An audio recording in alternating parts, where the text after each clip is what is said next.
ద్వారా చెప్పేటువంటి అవకాశం ఉంటుంది, చూపెట్టే అవకాశం ఉంటుంది. చిరకాలం వల్ల ఆ జ్ఞాపకాలను గుర్తుంచుకునేటువంటి అవకాశం కేవలం ఫోటో ద్వారా ఉంటుంది. ఇవాళ శుభకార్యమైన అశుభకార్యమైన కూడా, మంచి అయినా చెడైనా కూడా ఇవాళ ఈ ఫోటోల ద్వారానే దాన్ని గుర్తుంచుకునే అవకాశం ఉంది.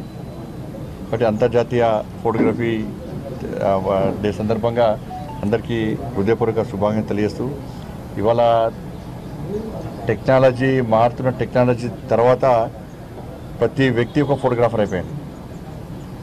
సెల్ఫీ దిగుతూ కూడా ఫోటోగ్రాఫర్.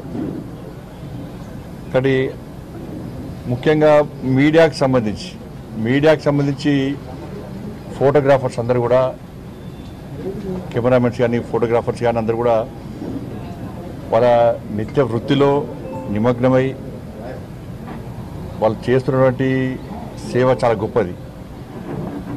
ఎందుకంటే నేను కోవిడ్ అప్పుడు, లాక్డౌన్ అప్పుడు ఫోటోగ్రాఫర్ల కెమెరామెన్ల ఇబ్బందులు నేను స్వయంగా చూసినాను.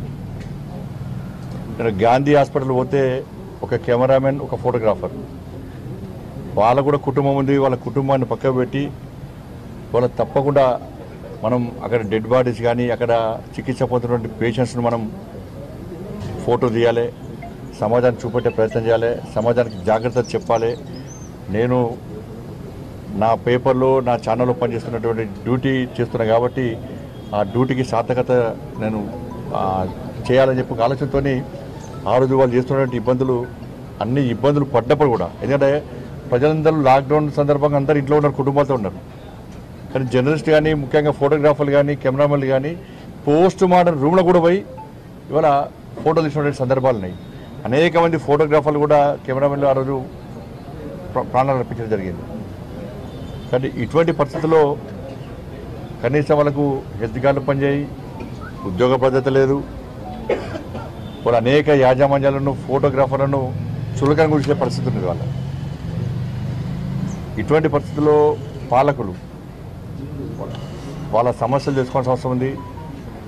వాళ్ళ గుడిసెల బతికే పరిస్థితి, వాళ్ళ కుటుంబాన్ని పోషించుకోలేని పరిస్థితి, పిల్లల ఫీజులు కట్టలేని పరిస్థితి, ఏమైనా ఆరోగ్యకర ఇబ్బందులు వస్తే హాస్పిటల్ కూడా చికిత్స చేసుకోలేని పరిస్థితి, ఇటువంటి ఒక దుర్భరమైన జీవితాలు ఇవాళ ఫోటోగ్రాఫర్స్ ఇవాళ గడుపుతూ ఉన్నారు.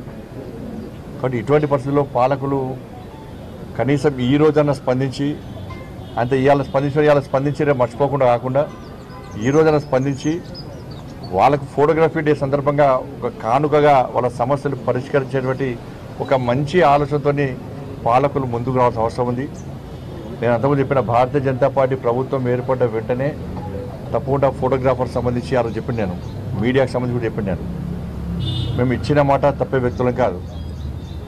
కానీ దురదృష్టవశాత్తు మేము అధికారంలో రాలేదు. అధికారంలోకి వచ్చిన వాళ్ళు కనీసం పట్టించుకున్న పాపన పోతలేరు. కాబట్టి ఈ రోజన్నా వాళ్ళ సమస్యలను పట్టించుకొని వాళ్ళకు న్యాయం చేయాలని చెప్పి ఇవాళ నేను రాష్ట్ర ప్రభుత్వాన్ని కోరుతా ఉన్నాను. ఈ ఫోటోగ్రఫీ డే యొక్క ప్రాధాన్యతను గుర్తుంచుకోవాలి, వాళ్ళని సమాజంలో సరైన గౌరవం ఇవ్వాలి. దాంతోపాటు యాజమాన్యాలు కూడా విజ్ఞప్తి చేస్తున్నారు. మీ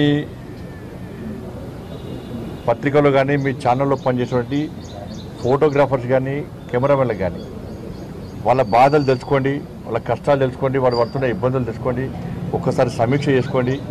సమీక్ష చేసి వాళ్ళ ఇబ్బందులు లేకుండా వాళ్ళకి సమాన గౌరవం వచ్చే విధంగా మీరు చర్య తీసుకోవాల్సిన అవసరం ఉంది.